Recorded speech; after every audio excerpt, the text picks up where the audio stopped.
Hola, bienvenidos. Estamos estrenando un nuevo formato. Vámonos directo al tema para que sea un poquito más, que se enganche. Al grano. Sí. Hoy estamos aquí en la Sierra Fría y aprovechando que estamos en este ambiente lleno de naturaleza, lleno de vida, queremos hablar de un tema muy recurrente que constantemente nos preguntan a Sebastián y a mí, y es, ¿crees que sea posible dos cosas? Uno, la existencia de la vida extraterrestre, vida fuera de la Tierra, o que se haya originado vida fuera de la Tierra. Segundo, que exista vida inteligente fuera de la Tierra.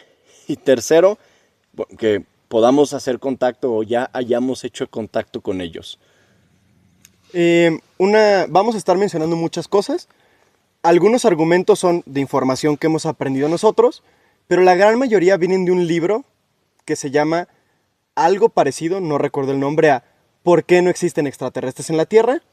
Y el libro es justo de una colección que se llama La ciencia para todos. Entonces, no somos dos vatos hablando de algo que no saben, tampoco tenemos ingeniería astrofísica o cosas así, pero tenemos bases para todo lo que vamos a explicar ahorita.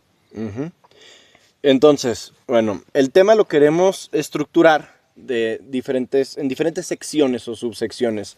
Queremos hablar de cuestiones de biología necesarias o fundamentos o preceptos básicos sobre los cuales vamos a partir para hacer suposiciones, para llegar a nuestra teoría o nuestra conclusión.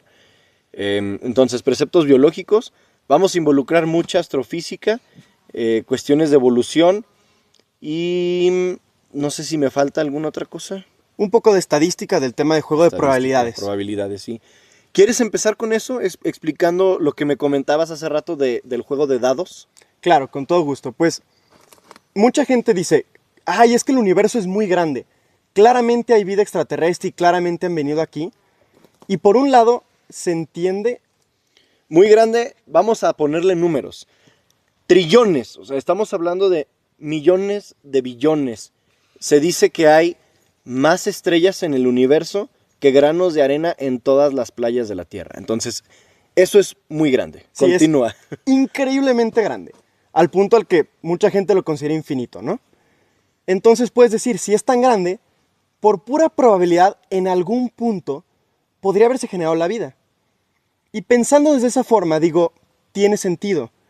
Pero, cuando tú estudias estadística, es importante pensar que siempre una probabilidad tiene dos partes. Uno es qué tantas veces, por decirlo así, tiras los dados. Y el otro es cuántas caras tiene el dado. Es más fácil que me caiga el 1 en un dado si tiene 6 caras, como un dado normal, y lo lanzo 6 veces. Tiene sentido que me caiga. Y justo lo que mucha gente dice es, bueno, hay tantas estrellas, en cada una es como si lanzara los dados, pues tarde o temprano va a tocar. Aquí no diste el ejemplo contrario, que es un dado que tiene muchos más números. Hay dados que es un polígono muy grande, que tiene 24 caras, 12 caras. Ya la probabilidad de que te salga el 1 es mucho más baja. Obviamente, si haces muchos lanzamientos, vuelves a aumentar esa probabilidad. Pero luego viene la parte de cuando empiezas a sacar la probabilidad de que se repita el mismo evento varias veces seguidas, que creo que es lo que ibas a comentar, ¿verdad? Sí, me ganaste un poquito. Justo iba a decir que una probabilidad siempre tiene dos números, que es cuántas veces lo intentas y qué tan difícil es. Y como tú bien mencionas, puedes tener un dado que tenga 100 caras y que te toque ese uno es más complicado. Entonces, como para dejar bien plantadas las bases, nuestro argumento es que sí, el dado de la vida, incluso si lo queremos decir así, el dado de la vida inteligente se ha lanzado muchas veces, pero para que verdaderamente fuera exitoso, tenías que considerar que ese dado tenía una cantidad enorme también de caras, y si los pones en la balanza, termina pesando más, que hay muchas caras en ese dado, y que sigue siendo muy difícil que la vida inteligente se genere y llegue aquí a la Tierra.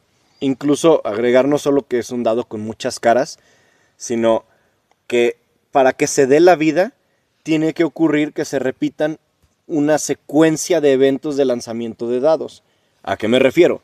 No es lo mismo decir, ¿cuál es la probabilidad de que tires un dado convencional de 6 caras? De que lo tires y te salga un 6, a que tú me digas, te apuesto a que no tiras el dado 10 veces y las 10 veces seguidas, esto es clave, te salga un 6. Puedo tener suerte y empezar a tirarlo, no manches, ya llevo 6, lo voy a lograr. Y en el séptimo lanzamiento ya me salió otro número, y si quiero lograr ganarte la apuesta, tengo que empezar desde cero. No se vale echarlo una octava vez y decir, listo, ya tengo otro. No, porque la premisa fue veces seguidas que me salga el 6. Entonces, imagínense que ahora no son 10, que la apuesta la empiezo a estirar y digo, la probabilidad de que tires el dado 100 veces seguidas y las 100 de forma ininterrumpida te salga el 6. Esto es a lo que nos referimos y la premisa básica de la cual queremos partir para dar nuestra respuesta de por qué, pero voy a spoilear un poquito, me voy a adelantar, por qué creemos que realmente no hay vida, no que sea imposible, pero que la probabilidad nos dice que seguramente no la hay, aunque la posibilidad exista. Entonces, bueno, ya hablamos mucho de probabilidad, hablamos de dados. Antes de pasar a empezar a describir cuáles son todas esta secuencia de eventos poco probables que se tienen que repetir o que tienen que suceder de forma secuencial, quiero partir de la base biológica. Tú decías, los bloques de construcción de la vida. Esto es algo en lo que quiero enfatizar porque me lo dicen muchas veces cuando hablo de este tema con otras personas. Siempre me dicen, bueno, es que tú estás hablando de la vida como en la Tierra, como nosotros. No. La vida puede tener muchísimas formas, una infinidad de formas distintas, y sin importar que no sea igual a nosotros, igual a la vida en la Tierra, que no sean exactamente cadenas de ADN, organismos similares a nosotros, a pesar de que podamos estar hablando de vida muy diferente a nosotros, vamos a partir de la premisa de que hay ciertos fundamentos que sí tienen que ser iguales, que sin importar que se haya desarrollado de una forma distinta y por un camino distinto, hay ciertas bases que sí o sí se tienen que cumplir. De entrada, ahorita tú vas a hablar un poquito de que los bloques son similares o son los mismos, pero yo quiero partir de un concepto muy básico y es, sin importar que la vida tome una estructura muy distinta a la vida de la Tierra, la vida tiene algunas características comunes, que es que la vida tiene que hacer funciones complejas como multiplicarse, alimentarse o captar algún tipo de energía externa. Puede ser como las plantas que hacen fotosíntesis, captan la luz del sol y almacenan esta energía y la transforman o la utilizan para transformar materia. O algunos otros seres, no las plantas, que en lugar de hacer fotosíntesis, comen otras formas de vida que en sí mismo están almacenando energía y utilizan esta energía y esta materia para transformarla. Que se multiplique, la vida tiene que replicarse de alguna forma para empezar a crecer su población.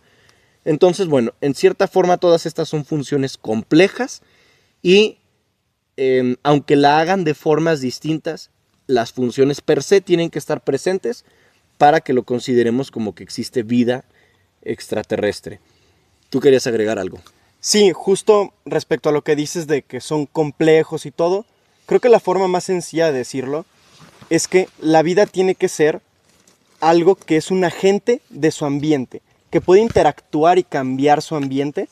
Un árbol podemos pensar que no se mueve, sí, pero está absorbiendo agua que le está llevando a sus hojas, está absorbiendo dióxido de carbono, transformándolo en oxígeno, entonces... Y se está moviendo, también tienen movimiento las plantas, crecimiento y movimiento.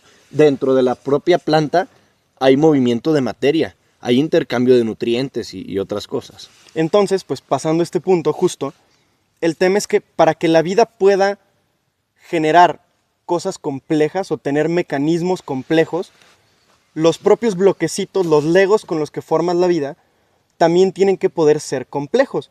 Una piedra no va a poder hacer todo eso simplemente porque su estructura molecular de propia química no lo permite. Requieres moléculas complejas que sean mini motorcitos que te permitan hacer todo ese mecanismo moverse. Entonces, parte de mi argumento es que si bien la vida no tiene que ser igual a la vida en la Tierra, tiene sentido pensar que se desarrolle de una forma similar, porque lo que conocemos de biología y química implica que el único elemento del que se pueden hacer ese tipo de moléculas es del carbono, que es de lo que está hecha toda la vida aquí. Porque los únicos otros elementos que pueden generar esas moléculas grandes serían, además del carbono, el silicio y el germanio. El germanio es muy escaso, entonces a mí ni siquiera me parece lógico meterlo en la discusión. Y el silicio sí es muy abundante, de hecho es de los elementos más abundantes en la Tierra, pero justo por propiedades químicas que tiende a pegarse más a cosas que no son tan grandes. Tiene la capacidad de hacer moléculas grandes y largas, pero normalmente no lo hace. Y de hecho, esta piedra mayormente es silicio. Uh-huh. Moléculas complejas. Quiero dar algunos ejemplos para reforzar tu idea, tu punto. Moléculas muy sencillas, por ejemplo, la sal de mesa, cloruro de sodio, son 2 átomos, cloro y sodio. El agua, H2O, son solo 3 átomos, 2 de hidrógeno y 1 de oxígeno. Todas estas moléculas, todos los óxidos, los metales, son moléculas muy sencillas, conformadas por 2, 3, 4, 5 átomos, a lo mucho, ¿no?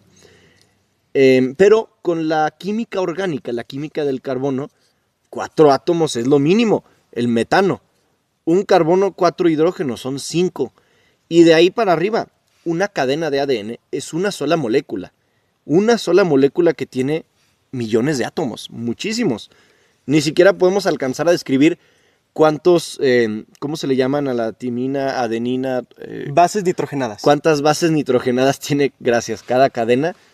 Y cada una de estas bases en sí tiene muchos átomos. Entonces, una cadena de ADN es una molécula gigante, enorme. Pero al menos para que se dé la vida, tenemos que partir de moléculas medianonas. Cadenas de carbonos 8, 10, 12, algo así es lo mínimo que estaríamos esperando para decir, ok, en este lugar la vida y las moléculas de la vida pueden subsistir o pueden mantenerse. Y eso me lleva a la siguiente sección o el siguiente subtema, ya pasando un poquito a la parte de astrofísica. ¿Por qué? Supongamos que se da esta generación aleatoria, espontánea, de una cadena de carbonos, una molécula de la vida. Esta cadena tiene que ser capaz de mantenerse, de no desintegrarse. Y sabemos que el ambiente espacial, todos los rincones del universo, son ambientes muy hostiles para estas cadenas, o en general para la química. Hay mucha radiación, temperatura y otras condiciones que, además de hacer poco probable que se generen estas moléculas, hacen que una vez que estas moléculas se generen, o lleguen ahí si se generaron en otro lugar, se desintegren nuevamente. El ejemplo más claro que lo tenemos a nuestro alrededor es el viento solar. Nuestro Sol está todo el tiempo escupiendo una lluvia de partículas ionizadas que le conocemos como el viento solar. Y esas partículas ionizadas son muy agresivas, afectan a nuestros satélites y todo lo que está fuera de la protección de nuestro planeta. Afectan a los astronautas. Los trajes de los astronautas no son solamente para mantenerlos presurizados y calientitos. También tienen tipos de escudos y aislamientos contra el viento solar, porque de otra forma los astronautas podrían contraer muy fácilmente cáncer o algunos otros males. Entonces, el viento solar, la razón por la que aquí en la Tierra no nos afecta es porque la Tierra tiene un campo magnético muy fuerte o lo suficientemente fuerte como para desviar todas esas partículas hacia los polos, y eso es lo que produce las auroras boreales, estas luces súper espectaculares que ocurren en los polos. Es justamente el viento solar siendo redireccionado y atrapado en los polos de nuestro planeta. Entonces, así como el viento solar, las temperaturas o muy altas o muy frías son condiciones poco propicias para la formación y para la permanencia de las moléculas complejas de la vida, hay una serie de condiciones que también juegan en contra de la formación y la permanencia de la vida. Y vamos a empezar a describirlas de las más extremas o las más Grandes. grandes, de las que tienen mayor magnitud, a lo más pequeño. Entonces, empecemos hablando de los sistemas estelares. Es una forma de llamarle al sistema solar, pero como técnicamente Sol solo hay uno y las demás son estrellas, no les quiero llamar sistemas solares, les quiero llamar sistemas estelares. Pero bueno, partamos de ahí. Para que existan los átomos de la vida, además del carbono y el hidrógeno, nitrógeno, azufre, fósforo, oxígeno, todas las demás moléculas, hasta el hierro, tenemos hierro en nuestra sangre y en nuestro cuerpo. Para que todo esto exista en el lugar del universo en el que vamos a buscar vida, tenemos que empezar a buscar en un sistema estelar joven. ¿A qué me refiero con joven? Todos estos elementos, estos átomos, se cocinaron primero en ya sea estrellas que estaban haciendo fusión o en estrellas que ya murieron en una supernova y en la explosión terminaron de fusionarse los elementos para producir estos elementos más pesados. Si buscamos en sistemas solares o sistemas estelares muy viejos, no vamos a encontrar estos elementos. Lo único que va a haber son elementos más livianos como el hidrógeno y el helio. Entonces, por ejemplo, en nuestro sistema solar, la razón por la que tenemos esta riqueza de elementos es porque es un sistema solar muy joven que se formó después de que alguna otra estrella más vieja terminó su ciclo de vida, cocinó todos estos elementos, explotó, los repartió por el universo y después parte de estos elementos llegaron a otro sistema solar que apenas estaba en formación, una estrella que apenas estaba naciendo, sus planetas apenas estaban naciendo y quedaron atrapados. Y por eso aquí tenemos silicio, carbono, carbono, oxígeno, hierro y todos los demás elementos, aunque no sean los de la vida, pero voy a mencionarlo, por eso hay plata, hay oro, todos los elementos pesados. Es porque es un sistema estelar joven que surgió después de que algún otro sistema más viejo explotó y nos regaló todos estos elementos. Entonces, de entrada, regresando a la analogía de los dados, viene una de las filtros. de los filtros o de las condiciones que se tienen que dar en secuencia. Tiene que ser un sistema solar relativamente joven. El siguiente, el tema de las estrellas o sistemas unitarios. Bueno, espera, antes de que continúes ahí voy a decir una cosa. Tampoco puede ser un sistema tan joven porque la vida tarda en evolucionar, aun si se genera la vida, de aquí a que es inteligente, toma tiempo. Los humanos llevamos aquí en la Tierra muy poquito a comparación de cuando se formó la primera bacteria hace eones. Entonces, si queremos pensar en la posibilidad de vida inteligente que llegó a contactarnos, tampoco podría ser un sistema súper moderno o nuevo, porque aunque en ese sistema se pudo haber dado vida, no habría tenido tiempo de evolucionar y llegar a ser una vida inteligente, porque eso también toma tiempo. Entonces, tenemos que cortar muchísimos sistemas estelares antiguos, porque no tenían, como dice Bernardo, todos los elementos, pero también muchos modernos, porque simplemente no han tenido el tiempo de evolucionar para llegar a lo que queremos. Entonces, es solo una tajadita del centro los que aplican. Ok, perfecto. Sí, muy buena aportación. Se me había olvidado esa parte.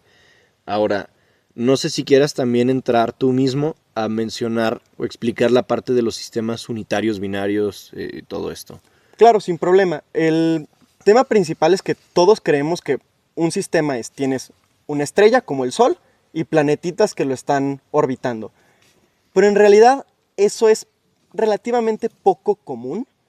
La gran mayoría de sistemas tienen en realidad dos estrellas que giran una alrededor de la otra y eso es malo para la vida porque genera condiciones muy como agresivas, como comentabas. Una muy simple es que la atracción gravitacional en todo ese sistema es mucho más inestable, de ahí el famoso problema de los tres cuerpos. Entonces, podría haber un planeta que tuviera todo para que existiera la vida, pero por esa inestabilidad gravitacional salir catapultado y entonces ya no está en el sistema solar y se congela en la nada del espacio. Por otro lado, puede ser que nunca salga catapultado pero ese cambio entre acercarse a una estrella muy caliente, muy grande, y luego una más chica, también haría que los ciclos de estaciones cambiaran tanto que sería difícil que la vida se adaptara. Nosotros estamos viendo un problema de calentamiento global por 1,5 grados centígrados. Imagínense si nos pusieran un sol que de repente es el doble de grande. Pues no, toda la vida se muere instantáneamente. Sí, sí, tienes mucha inestabilidad de viento solar, de gravitación, hasta la órbita del planeta. De repente puede tener cambios mucho más bruscos si se acerca más a otra estrella. Y aquí hay algo importante. Regresando a los dados. La gran mayoría de los sistemas estelares que hay en el universo, o de los que se han registrado y documentado, son binarios o terciarios. No te voy a interrumpir más que muy rapidito. El nuestro estuvo a punto de ser uno de esos porque Júpiter está a un pelo de transformarse en una estrella. O estuvo, ya no lo pasó, Sí. ya no pasó, pero estuvo muy cerca de serlo. Continúa. Exactamente. Entonces, la gran mayoría son binarios, son terciarios, algunos hasta de 4 estrellas. Y nuevamente empezamos a acumular filtros. Es la edad, como dijimos, ni muy viejo ni muy joven, pero que sea también un sistema unitario de una sola estrella para que tenga cierta estabilidad. Luego, hay muchísimos tipos de estrellas en el universo. Les recomiendo que vean estos videos donde se ve como el planeta Tierra y luego Júpiter y luego el Sol y luego se hace mucho más chiquito el Sol y ponen otra estrella, una gigante roja, una gigante azul. Hay muchos tipos de estrellas muy grandes en el universo o muy chicas. Una enana blanca es mucho más chica que nuestro Sol. Entonces necesitamos una estrella con un tamaño similar al de nuestro Sol. Y me regreso a lo que dije al principio del video. No necesariamente es porque tiene que ser igual a la Tierra, el planeta o la vida, pero las condiciones tienen que ser las propicias para que estas moléculas aparezcan y o se mantengan. Entonces necesitamos una estrella que tenga más o menos características similares en tamaño, en temperatura al Sol, porque esto condiciona cuestiones de su gravedad, qué tanto anclaje genera a los cuerpos que lo orbitan, a otros planetas, su viento solar, su temperatura, todo este tipo de cuestiones. Hasta el tiempo de vida. Una estrella muy grande, en teoría, vive mucho menos. No sé los números exactos, pero como mencionaba yo, la vida, para que se vuelva inteligente, tiene que pasar mucho tiempo. Si el Sol se acaba su combustible y explota antes de eso, pues ya tampoco te sirvió. Exacto. Entonces, siguiente filtro, como dijimos. Los voy a ir tratando de acumular a lo largo del video.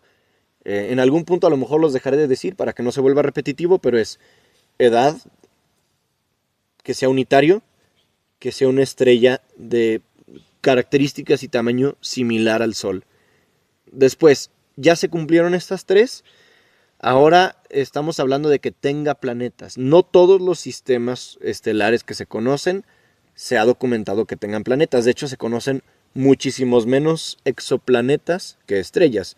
Esto en parte le pongo un asterisquito Un paréntesis. porque pudiera ser un problema de observación. Es mucho más fácil detectar una estrella que detectar un exoplaneta. Pero de todas formas, se conocen solamente como 5,000 o 10,000 planetas. Y eso ya estamos hablando de un filtro. Ahora también, estos planetas, existen tipos de planetas. No todos los planetas que hay en nuestro sistema solar son iguales. Tenemos planetas muy chicos como Plutón, aunque ya no se le considere planeta, pero es formalismo. Planetas muy grandes, que son la mayoría de los que se conocen, los gigantes de gas, como Júpiter, como Saturno. Y luego tenemos planetas rocosos, como la Tierra, como Marte, como Venus. Eso es más o menos lo que buscamos. Un planeta rocoso, rico en minerales, que tenga campo magnético. Esto ya lo habíamos mencionado, pero aprovecho para enfatizar. Es una condición importante que tengan un campo magnético para que la radiación y el viento solar no destruyan estas moléculas orgánicas, no le generen cáncer y mutaciones a la vida, si es que se genera. Entonces, un planeta rocoso con un núcleo fundido para que genere un campo de un material ferromagnético o algo para que genere un campo magnético, que tenga una atmósfera. Esto también es importante para que se empiece a jugar con todas estas mezclas de materiales y intercambios de energía y compuestos, reacciones químicas, es importante que haya fluidos y que haya actividad, actividad volcánica, actividad atmosférica.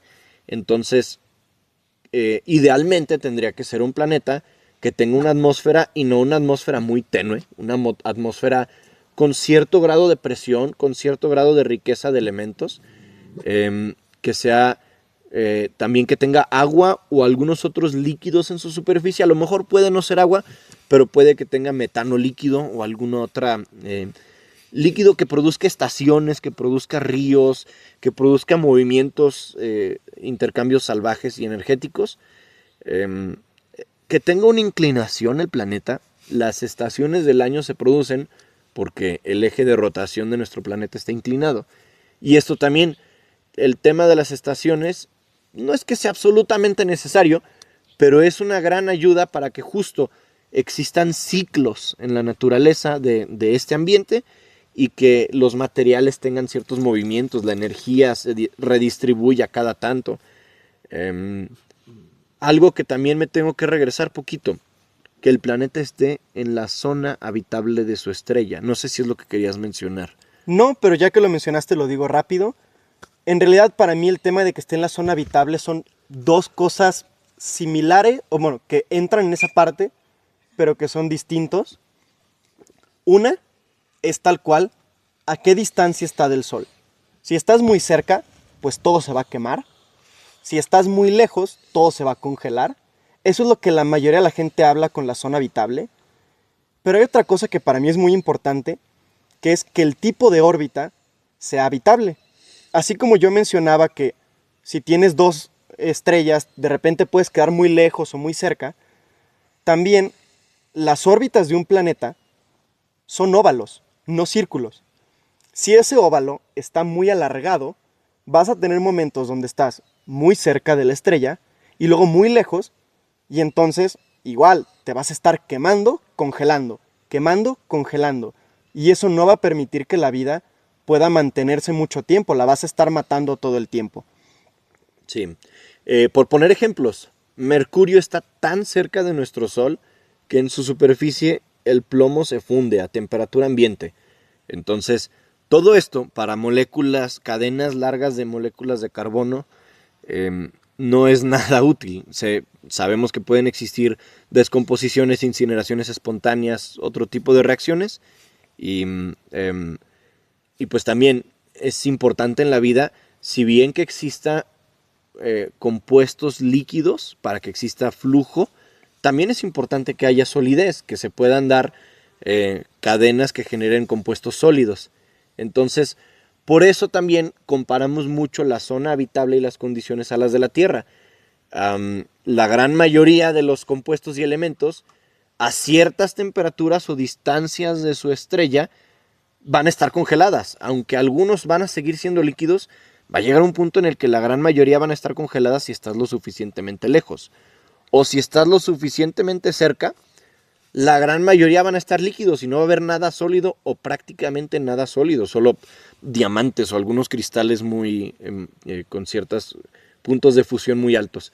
Entonces, es importante todas las condiciones que dijo Sebastián, de la excentricidad de la órbita, de la distancia a su estrella, de las estaciones del año, la duración de la rotación del planeta. Todo eso es importante para que existan estos ciclos, pero también para que puedan coexistir elementos o compuestos en estado sólido, en estado líquido y en estado gaseoso. Esto de la rotación es bien importante. Por ejemplo, en Urano hay una que casi no rota o rota muy lento. Hay una parte de una cara del planeta que le está dando casi todo el tiempo el Sol, la luz solar, que a pesar de que está mucho más lejos que la Tierra del Sol, es muchísimo más caliente que la Tierra, porque todo el tiempo le está dando la misma cara. Y por otra parte, la otra mitad está extremadamente frío, porque casi todo el tiempo no le está dando luz solar. Entonces, idealmente buscamos un planeta que tenga una rotación para que su temperatura se medio regule.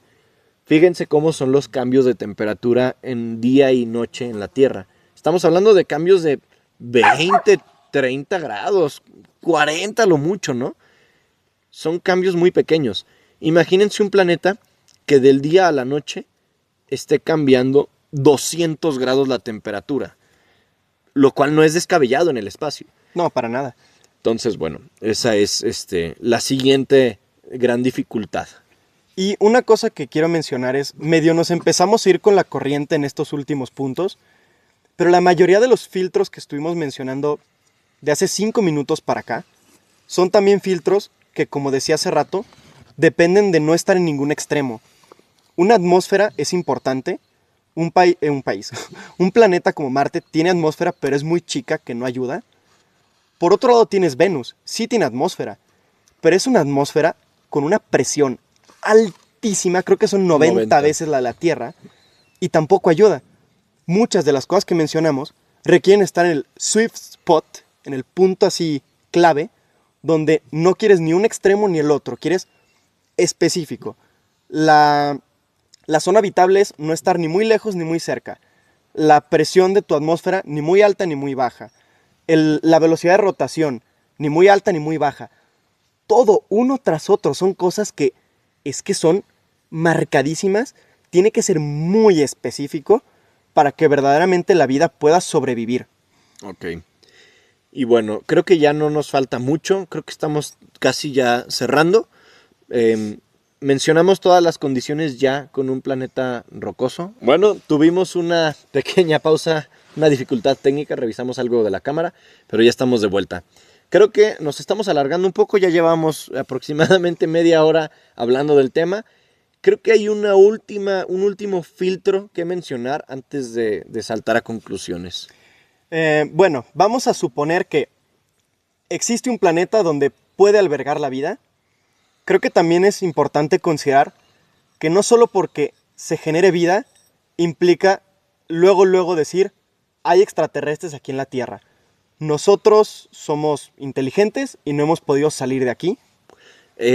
Nada más rápidamente, es una vez que se genera la vida, que se generan todos los compuestos orgánicos, hay que asumir que estos compuestos orgánicos se van a estructurar de una forma coherente, de una forma que puede realizar funciones. No solo es un revoltijo en un vaso de carbono con metano, con todos los diferentes compuestos. No lo metes a la ADN. licuadora y ¡prum! Sí, exacto. Si tú metes a la licuadora todos los compuestos que hacen a un ser humano, no va a salir un ser humano.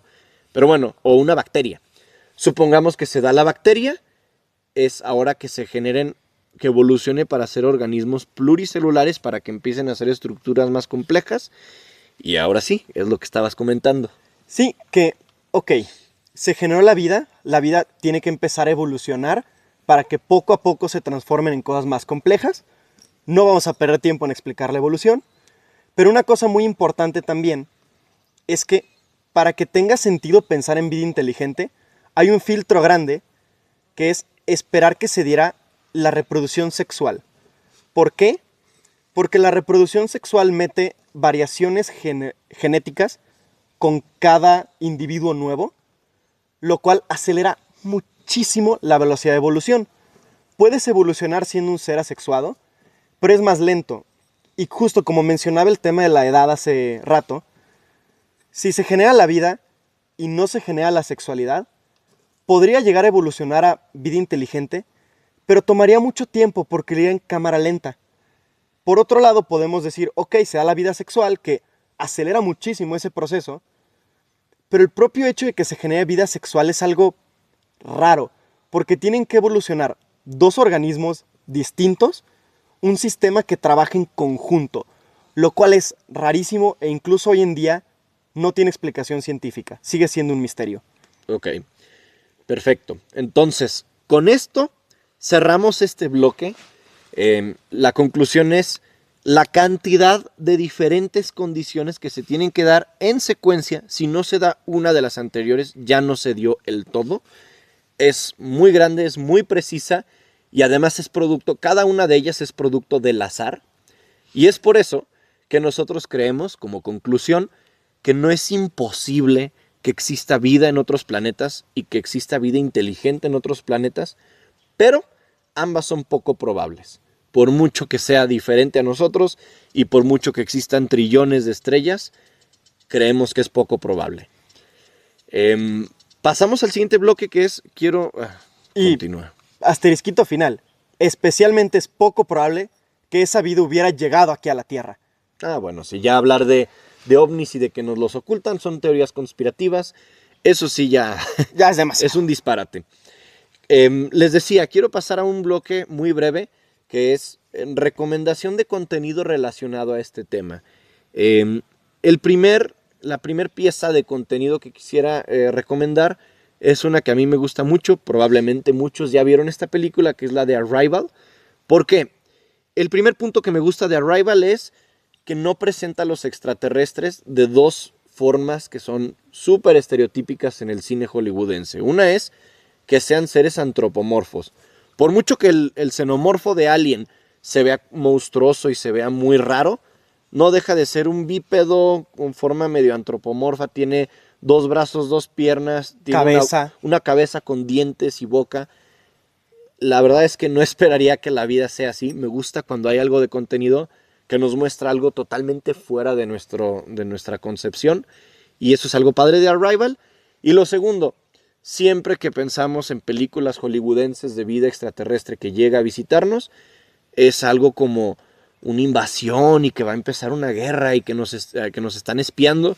Y esta película creo que refleja de una forma muy realista cómo reaccionaríamos nosotros ante una nave que inesperadamente llega, se planta en la Tierra y empezamos a ver como, ok, primero, quiénes son, qué intenciones tienen y de qué manera podemos comunicarnos, cómo podemos establecer reglas de un juego que sean entendibles para ellos y para nosotros. Esa es la primera, Arrival.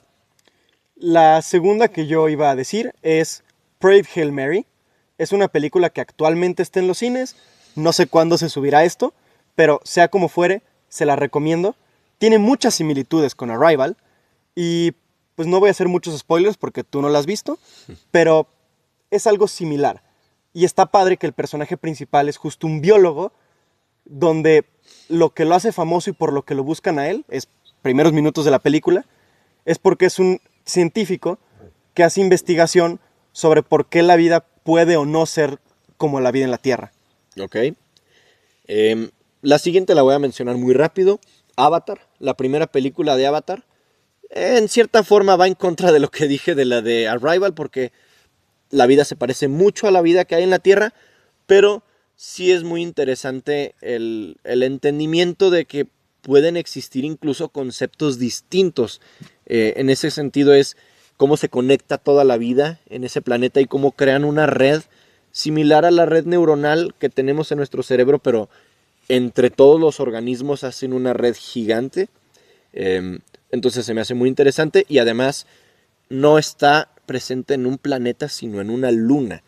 Está interesante, les recomiendo, seguramente ya casi todos la vieron, es la película más vista y más taquillera, pero al menos que la vean desde otra perspectiva, véanla desde un lente muy biológico, no tanto enfocándose en la trama de El Libertador y todo esto. ¿Qué más? Quería mencionar también la de Jurassic Park, pero creo que había otra que iba a mencionar antes. ¿Tú tienes algo más en mente? Recuerdo que dijimos la de Evolution, que es un chistezote, pero también tiene conceptos interesantes. Es una super comedia y gringadototota, pero de todos modos te plantea ese tema de cómo tenemos que quitarnos el chip de que la vida tiene que ser como la vida en la Tierra, pero que también tiene que compartir cosas como en la vida en la Tierra. Hablan de evolución, hablan de que ciertos químicos pueden ser venenosos para ciertos tipos de vida y cosas así. Sí, Evolution puede enriquecer un poco el pensamiento y es el comic relief. Ya me acordé que otra iba a mencionar para cerrar antes de Jurassic Park. Quería mencionar la de The Martian, en español la llamaron Misión Rescate. No tiene nada que ver con vida extraterrestre, es acerca de sobrevivir en otro planeta, un ser humano, pero me gusta que justo este astronauta tiene que enfrentarse a condiciones súper inhóspitas, a pesar de ser un planeta que está en la zona habitable de nuestro propio sistema solar. Entonces se cumplen un montón de las condiciones que ya dijimos, por el mero hecho de estar cerca de nosotros, se cumplen. Tenemos un planeta con un tamaño muy similar. Creo que tiene campo magnético, o tal vez más débil. Sí, pero débil, según yo. Es un planeta rocoso, tiene una atmósfera, está en la zona habitable, tiene un tamaño similar a la Tierra. Gravedad. Gravedad. Obviamente tiene las mismas condiciones estelares que la Tierra, porque es en la misma estrella. Entonces, bueno, The Martian. Y por último, Jurassic Park. Nuevamente, no la vean desde la perspectiva que ya la vimos todos, la primera, qué ansias, el dinosaurio se los va a comer. No, no, no. Vean todo lo que explican de que la vida encontrará la forma, de la adaptación, del milagro que es la vida y la filosofía de crear vida y jugar a ser Dios. Está muy interesante ver eso en la primera película de Jurassic Park. Creo que no vamos a alcanzar a cubrir todas las secciones, pero bueno, rápidamente, profundicemos en Jurassic Park. Esta es otra sección que quería cubrir. Más allá de que se relaciona con el tema, quiero agregar una sección que sea como una recomendación de alguna película que puede ser vieja, nueva, popular o una joya escondida. Y en esta ocasión queríamos hablar de Jurassic Park, de la primera. Es una película que se ha hablado mucho y sigue dando de qué hablar. Es una película que han tratado de, sobre la misma franquicia, darle giros nuevos, pero también recrearla. La cuarta fue prácticamente un remake. Y aún así, ninguna ha logrado capturar la esencia de la primera película. Entonces, Jurassic Park, véanla. Seguramente ya todos la vieron, pero es una película que la verdad para mí está en mi top 5 películas favoritas de todos los tiempos. No, pues nada, creo que podemos medio cerrarle por ahí. Estoy de acuerdo contigo. Jurassic Park 1 es obra maestra, sello de aprobación por todos lados. Y pues creo que es todo. Espero les haya gustado. Quiero también dejar un mini asterisquito. Ni siquiera pusimos todos los filtros para no alargarlos. Podríamos decir unas 2, 3 cosas más que complican la vida. Pero pues ya, creo que es suficiente con lo que dijimos. Cualquier cosa, pues en los comentarios nos pueden buscar. Muchas gracias. Gracias.